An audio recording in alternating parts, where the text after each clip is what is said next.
Donc, rebonjour à toutes et à tous. Merci d'être avec nous pour cette journée annuelle avec l'association La Guilde des Plumes qu'on vous présentera plus amplement en fin de matinée. Organise chaque année sa conférence d'automne. Voilà, c'est celle-ci. Alors, c'est vrai que c'est toujours un peu saugrenu de se dire que en décembre, alors là, ça va, on a plutôt un beau temps. On est encore en automne, mais oui, effectivement, on est toujours en automne. Voilà, le 5 décembre, on est toujours en automne. C'est la magie des saisons. C'est la troisième année que nous organisons cette conférence à la Maison de la Conversation avec notre partenaire, la Maison de Conversation. Je voudrais qu'on applaudisse encore une fois Xavier et toute l'équipe de la Maison de la Conversation. Parce que déjà, le lieu physiquement est chouette, mais le lieu aussi dans ce qu'il représente et dans le projet que tu portes, Xavier, avec l'équipe, il est également chouette. Et donc, je ne vais pas faire plus long que ça. Je vais te donner la parole parce qu'il me semble que tu as préparé un petit discours. Et c'est vrai que quand on reçoit la Guilde des Plumes, on fait un peu attention à ce qu'on va raconter. Euh, Ça fait en effet 3 ans que vous venez ici. Ça fait très plaisir de vous recevoir dans ce lieu. Et je vais en profiter pour vous dire ce que je pense des bulles, hein, qui est un peu le thème de votre journée, et vous raconter un peu ce qui se passe ici. En effet, on a un échange de bons procédés. On vous accueille gracieusement et on m'a donné du coup en échange une bulle de 15 minutes. 15 minutes, qu'est-ce que je vais faire en 15 minutes?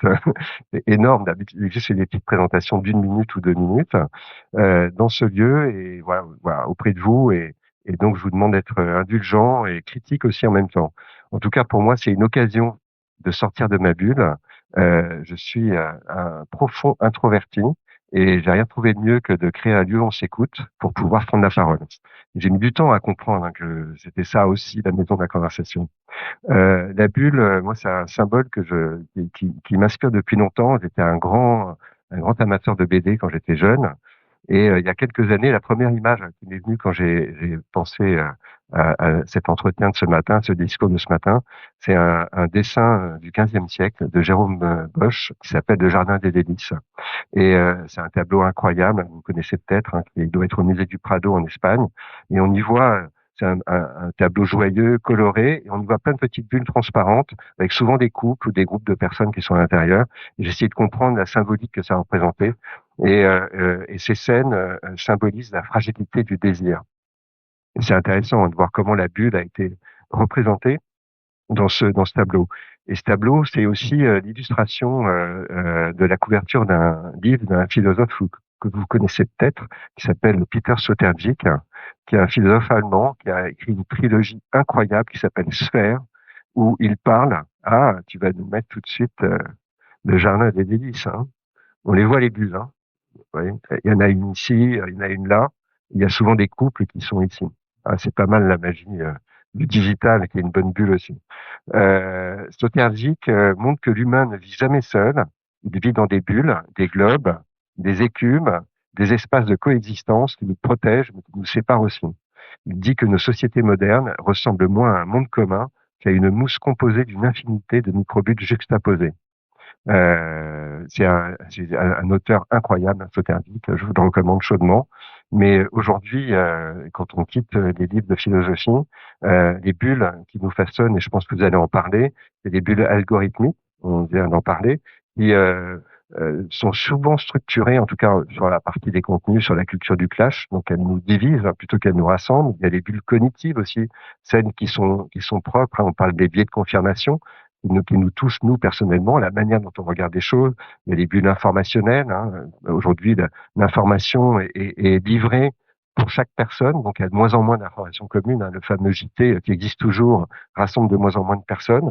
Et puis pour moi, la mère de toutes les bulles, c'est la bulle de l'ego. On est, alors là, j'ai plein de citations de bouquins, mais il y a quelqu'un que je vais rencontrer la semaine prochaine. Il y a un autre philosophe allemand qui s'appelle Hartmut Rosa, qui a écrit un livre incroyable qui s'appelle Accélération, et après il a écrit un autre livre qui s'appelle Résonance, sur toujours la thématique de comment on fait société aujourd'hui. Et dans un monde marchand où le client est roi, hein, je reprends cette phrase assez connue, ben, c'est un monde qui joue sur un ressort qui a été aussi décrypté très bien par René Girard, qui est la comparaison. On est chacun dans notre bulle et on se compare à l'autre. on essaie de se montrer sous notre meilleur jour, à performer, à s'auto-mettre en scène, à jouir d'une supériorité illusoire. Et cette hypertrophie de l'ego, en fait, elle nous isole, elle nous coupe des autres, et elle accroît le sentiment de solitude. On a beaucoup de chiffres sur la solitude à la maison de la conversation. Il y a 500 000 personnes aujourd'hui qui sont en situation de mort sociale en France, qui voient personne. Il y a un jeune sur quatre, un jeune sur quatre qui est en situation de dépression. Si vous avez des enfants, si à chaque fois que je vais dans un dîner, etc., que des parents de 50 ans parlent de leurs enfants, quel que soit le milieu social, il y a toujours une difficulté qui n'existait pas il y a 10 ou 20 ans. Euh, le, Parallèlement, hein, il y a un autre phénomène aussi qui s'est pas mal multiplié, c'est le sentiment de défiance. En quelques années, il y avait 62% des Français qui pensaient que l'inconnu était d'abord quelqu'un qu'il fallait éviter, quelqu'un de dangereux. Aujourd'hui, il y a 80% des Français qui pensent qu'un inconnu ou une inconnue est quelqu'un qu'il faut éviter. Euh, Là-dessus, il y a un glissement normatif aussi qui s'est glissé, qui est très intéressant, qui s'appelle l'inattention civile. Il y a quelques années, on pouvait interpeller quelqu'un dans la rue, on parlait facilement à quelqu'un. Aujourd'hui, on s'excuse avant d'interpeller quelqu'un. On demande pardon avant de demander quelque chose à quelqu'un. Ça s'appelle l'inattention civile. Un sourire peut sembler intrusif et un mot déplacé. Cet effet d'évitement, on peut vraiment parler d'évitement, il est renforcé par le temps d'écran, les loisirs passifs, tous les moments qu'on va passer devant des séries, par exemple, hein, même si elles peuvent être excellentes, elles nous coupent un peu plus des autres. Parallèlement, dans les espaces, le télétravail et l'archipélisation des pratiques réduisent les lieux de mixité. Il y avait 300 000 cafés dans les années 60 en France, il y en a 30 000 aujourd'hui. Hein, ça vous donne des chiffres très très concrets.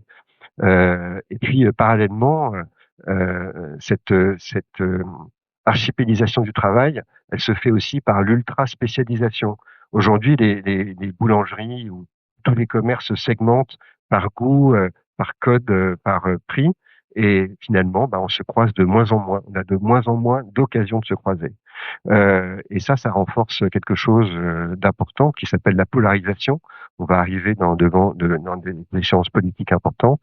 Et ce sentiment de polarisation, il se développe de plus en plus. Hein. Ça veut dire que l'autre devient une abstraction, devient juste son idée. On ne le regarde plus.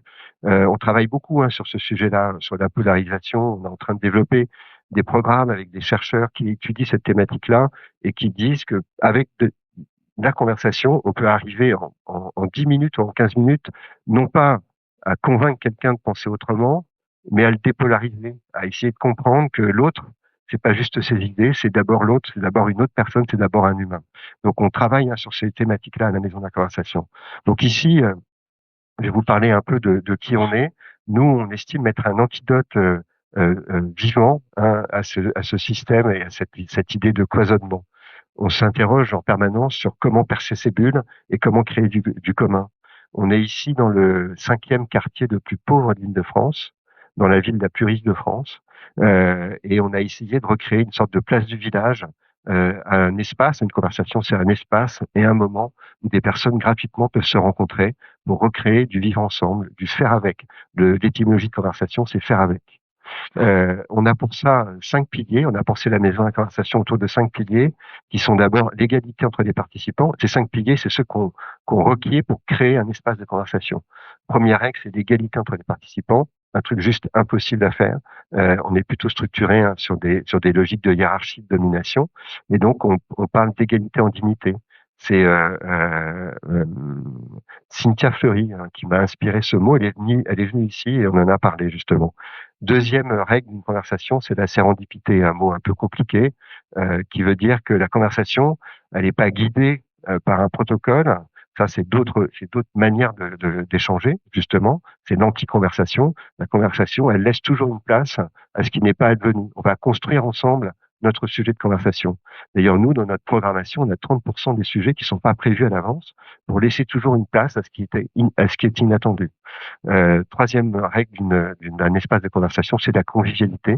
C'est de se dire, on est dans un accueil complet des gens qui vont être ici. C'est ce que fait l'équipe de la maison de la conversation, le lieu. Quatrième règle, c'est l'inclusion. Toutes les voix comptent et la conversation elle se construit justement grâce à la symphonie des personnes qui vont et l'orchestration des personnes qui vont être là. Et puis on a apporté cette notion d'utilité, de dire que la conversation c'est pas juste échanger des informations, c'est pas c'est justement elle se réduit pas à ça. La conversation c'est prendre conscience qu'elle permet de faire société, qu'elle permet de construire avec l'autre. La conversation c'est un super outil pédagogique par exemple. Fin 19e il y avait l'école mutuelle. Il y avait plus de profs en France, donc on a donné des bouquins aux gamins. Ils ont commencé à s'apprendre mutuellement. On appelle ça une pédagogie de pair à pair, qui sont extrêmement efficaces. Conversation, ça permet de prendre soin des autres, la partie care. Et la conversation, ça permet de créer aussi de l'intelligence collective. On invente ensemble. C'est vrai qu'on serait à la fin du monde, on se dirait, qu'est-ce qu'on fait maintenant? On commencerait une conversation pour se dire ensemble, qu'est-ce qu'on fait maintenant? Je sais que vous savez ce que vous allez faire aujourd'hui. Mais et la conversation, c'est aussi construire des récits collectifs. C'est, je pense, là aussi où votre compétence est importante. Ces piliers dont je vous parle, ils sont pas théoriques, ils sont incarnés dans notre programmation. On a des conversations avec la tête pour faire avancer les idées. Donc là, on invente des formats d'expérience sociale.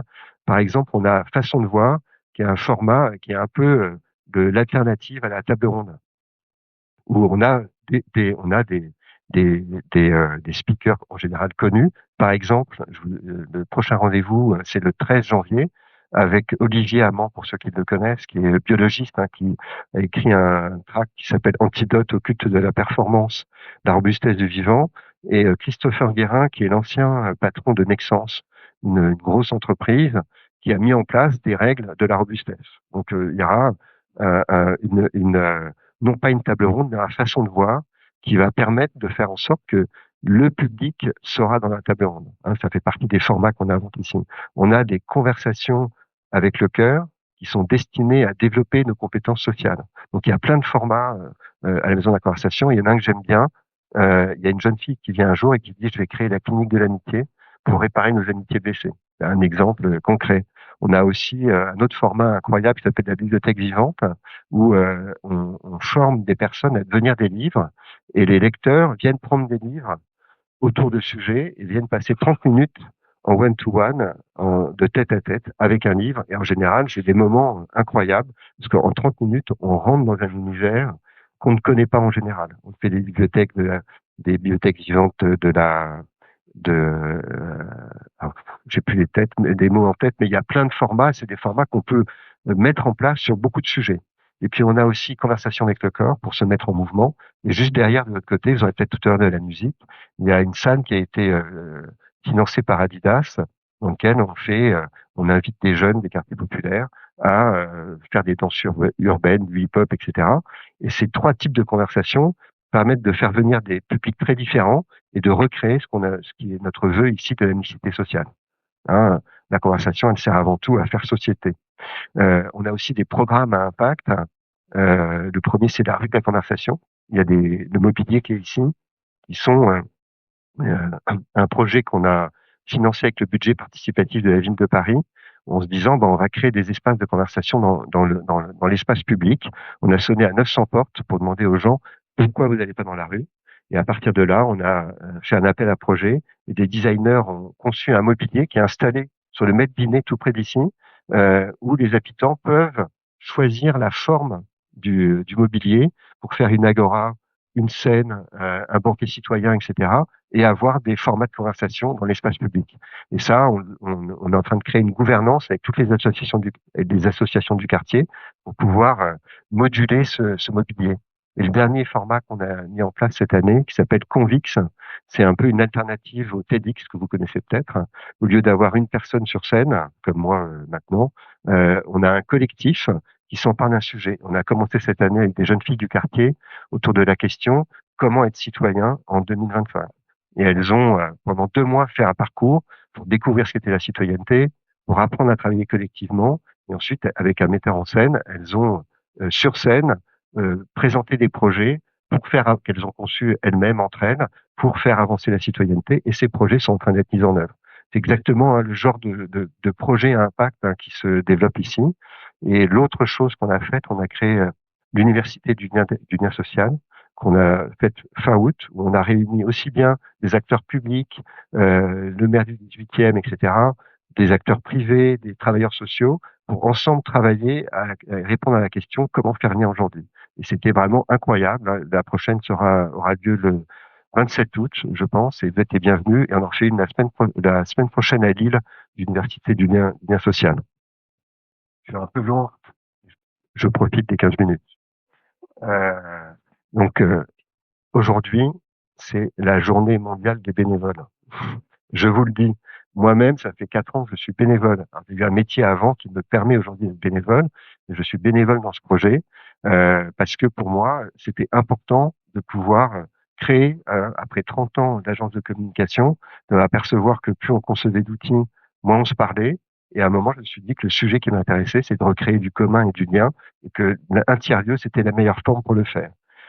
Donc, je suis pas seulement le fondateur de ce lieu, j'essaie aussi d'en être le porte-parole et de rappeler à tout le monde que la conversation, c'est un acte politique, un acte social, un acte de résistance contre le rétrécissement du monde. Et vous, les plumes, vous avez un pouvoir immense parce que vous créez, comme je vous le disais, des récits, vous organisez des imaginaires, vous donnez les mots qui permettent à la société de se comprendre elle-même. Vous pouvez donc percer les bulles, relier les mondes, inventer un récit collectif, ouvrir des horizons que l'algorithme renferme et faire résonner les voix qu'on n'entend plus.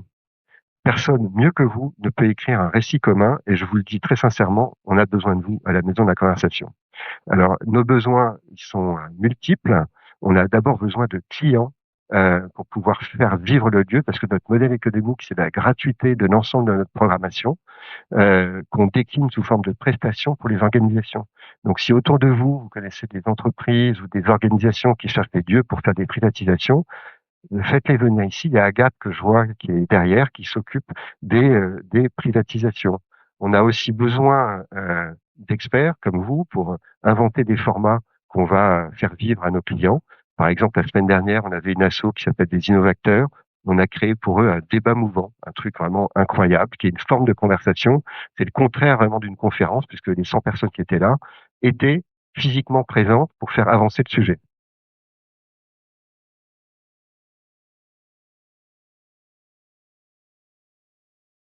Je sais que j'ai beaucoup de besoins dont on est encore un. Je suis encore une place. Euh, on a besoin de bénévoles aussi, hein, comme moi, si vous voulez. Et je pense que le bénévolat, pour des gens comme vous, c'est de contribuer justement à écrire le récit de la maison de la conversation.